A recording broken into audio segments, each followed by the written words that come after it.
It's finally spooky season, so let's draw some Halloween stereotypes. If you've gone trick-or-treating, you're guaranteed to recognize these stereotypes, whether it's kids taking a whole bucket of candy, or people who are adults that are still trick-or-treating. That's totally not me. Okay, let's get started. Okay, let's start off with a very common one, the candy dumpers. This is exactly what it sounds like. Well, actually, if you thought of people taking dumps on candy, then no, that's not what I meant. I'm talking about them dang kids who take the entire bucket of candy, dump it into their bag, and run off, not leaving a single piece of candy behind. I can proudly say I've never committed this crime, but you would be shocked how common it is. This always happens when people just leave a bowl of candy out since they're out trick-or-treating with their own kids, but still want to participate, so they leave the bowl of candy on the doorstep, in hopes that kids will actually read the only take one sign. Unsurprisingly, many kids don't listen and either grab a giant handful, or selfishly take the whole thing and deprive other kids of candy, crushing their hopes and dreams when they discover the empty bowl. This has happened to me many times, so I know the dreadful feeling of walking up to an empty bowl of candy all too well. And no, I know they didn't run out of candy because I started trick-or-treating very early, so either they only put 2 pieces of candy in that bowl, or the selfish demons already stole it. Other times, the people who steal all the candy tend to be bored teenagers, but little kids sometimes do it too. And apparently, there's also adults that just decide, you know what, my wife left me, diabetes is overrated, I'm just gonna steal all this candy from little kids cause I can. No, but seriously guys, don't steal the entire candy bowl. That's just fatherless behavior, and it doesn't make you look cool. As someone whose birthday is literally on Halloween, I'm very passionate about proper Halloween etiquette. One of these days, I'm gonna put out a candy bowl and pretend not to be home, but I'll be watching. And if I see a kid take the whole thing, I'll come out with a chainsaw. For legal reasons, that was a joke. No children will be harmed, just traumatized, and maybe poop their pants a little. For my artwork of these candy thieves, I drew teenagers because they usually don't have their parents with them, and so they tend to act a little more chaotic on Halloween and do dumb stuff. They're wearing masks to also hide their identity as they commit the crime, all while having a mischievous grin. Here are the rotten candy thieves.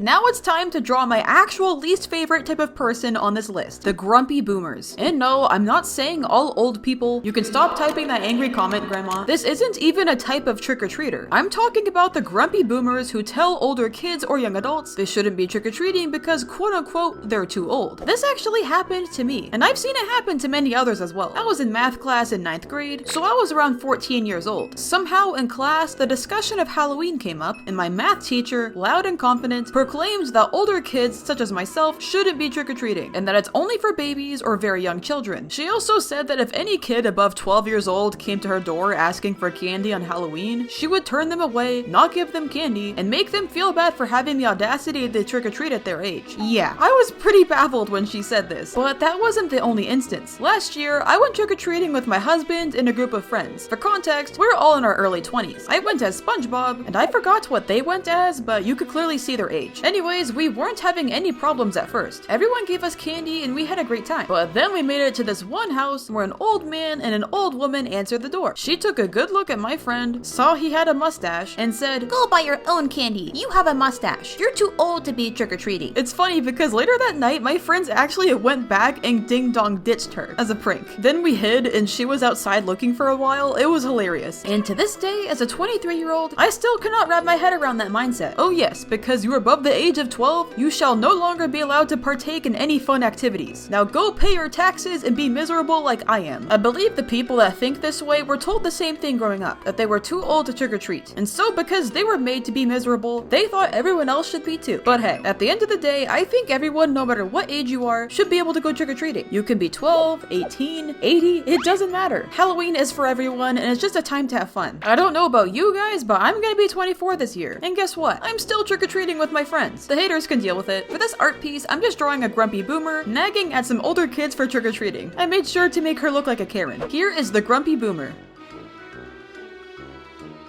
Now let's talk about a more positive and also very rare stereotype, the best houses to go to. You go to these houses on Halloween and are met with stuff like giant candy bars, such as king-sized Kit Kats, massive Butterfingers, or just entire bags of candy like gummy worms or boxes of Skittles. The people at these houses really go the extra mile, and of course, buying tons of king-sized candy bars is way more expensive than just giving out tiny pieces of candy to each kid. So I'm definitely not knocking the adults who only give out small pieces, but when you do find those rare houses that give out king-sized chocolate chocolate bars, it's like hitting the jackpot. When I was younger, there was this one house in my town that every kid knew about. Not only was this house super cool because they handed out king-size candy bars, but they were also a hella decked out haunted house. It was massive, and the yard had an insanely spooky walkthrough that was decorated really well. You could tell these people were super serious about Halloween. The haunted house was so popular that on Halloween, the street was literally blocked off specifically because this house attracted so many kids that the street was completely packed with trick-or-treaters. On that street was also the very first time I saw furries in real life. A very specific memory, I know. I will never forget. But that's not the only house I've went to. A few years back, while trick-or-treating with Gabe and his siblings, we stumbled across this house that literally had a handmade candy cannon. This giant cannon shot out candy. Though most of the time it didn't land into the bucket, it was still so cool. I had no idea how they made it, but seeing a candy cannon was definitely my favorite experience that Halloween. Also, I don't know about you guys, but personally, I love it when houses don't give out just candy. For example, I've been given entire candy apples, a Twinkie, and bags of pretzels. I've even received an entire bucket of popcorn. Let me know if you guys have ever received unique stuff on Halloween. I think the houses that go out of their way to be a little different are extra cool, and are honestly some of my favorites. For this drawing, I went a bit more on the creative route, and made him like a candy magician. He's pulling a giant candy bar out of his hat, and other big candy bars are also flying around him. Because let's be honest, when you discover these houses, it feels like a magical surprise. Here is the king-sized candy bar magician.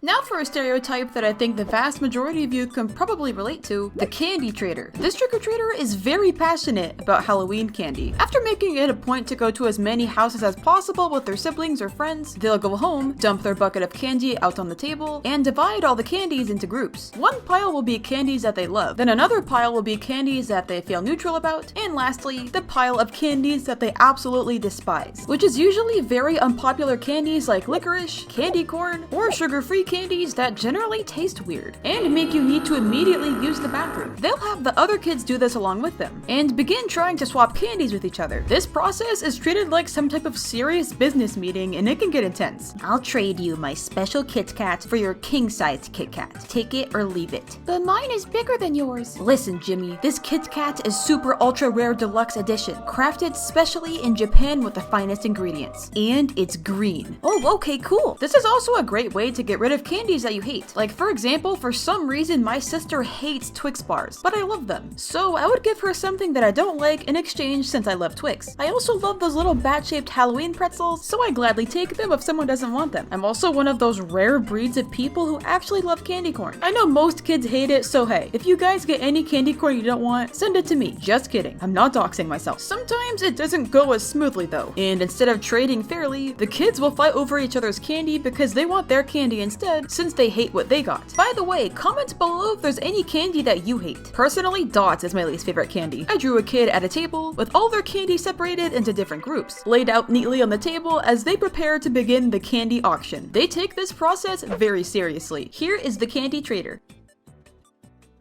Alright, this next stereotype is very different from the others, and is actually very scary and dangerous. The candy fraud. This person isn't a trick-or-treater, but they're someone you better hope you never come across on Halloween. The candy fraud, at first glance, seems like everyone else who hands out candy to kids on Halloween, and may put on a friendly face. But what no one realizes is this person put a blade or needle inside of the piece of candy. Now, I don't want to terrify everyone, so I gotta reiterate that this is very rare, but it does still happen. There have been some reports of parents finding these in their kids' candy on the news, most commonly finding sewing needles stuck through the candy. Sometimes it's well hidden, but other times it's noticeably sticking out. Less commonly, there have also been razor blades and nails, but sewing needles seem to be the biggest culprit as they're so thin and easy to hide within the candy. So guys, please, even though it's unlikely, when taking your candy home before you eat it, be sure to give that candy a good look, just to see if you can find anything sticking out or any tiny holes that a sewing needle could have went through. It may seem tedious, but hey, it's better than getting a needle through your tongue or even worse. I don't know why people are so sick that they feel the need to harm children who just want to have fun on Halloween, but I'm assuming whoever does this is not fond of children, clearly. On the outside, these people may seem completely normal. A good example is an incident that happened at a trunk-or-treat event. Parents like taking their kids to these events as a more organized and safe way of trick-or-treating with people in the community that they can trust, with car trunks decorated and the people who own the cars handing out candy to the kids. However, even at an event like this, a kid got a piece of licorice with a needle inside and almost ate it. Luckily, they noticed it on time. Other times though, it may not even be candy. They could put other stuff in it that's highly dangerous. Like I said, I'm not trying to scare people, but I'm just saying all this stuff is possible. And with so many crazy people out there, it's better to be safe than sorry. Just be careful and check your candy before eating it. For this twisted individual, I drew them to of course look like a serial killer. What other kind of person puts needles in candy? I bet if you find one of these people, you would discover bodies in their basement. So what better way to fit the part than to look like Michael Myers?